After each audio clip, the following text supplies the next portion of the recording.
All right, a novel campaign to teach middle schoolers all about finance. If it works, they're going to move on to Congress, I understand. Anyway, Jerry Willis has more on that. Jerry, what's going on here? Neil, I got to tell you, this is a story for your very geeky financial heart. I am at IS 281. I'm in Brooklyn, and this classroom is dedicated to financial literacy. We're going to talk to their teacher here, Raymond Tran. Raymond, you use a game to teach these kids about financial literacy? Absolutely. Simple Foundation stock market game. Kids break them into groups. They have $100,000 of virtual money to trade in stocks, mutual funds, and bonds.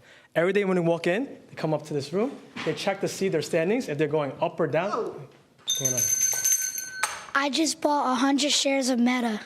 So I guess that happens all the time, huh? Yes, it does. You got to tell me why this is so important to this community.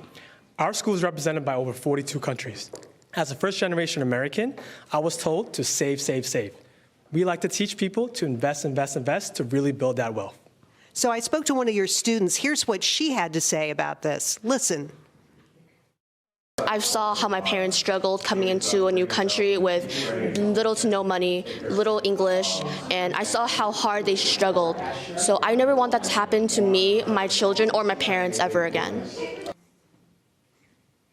All right, and so we just wanted to ask the classroom here, hey, do you like this class? Is it a good class? Hey, boys, what do you think? Hey!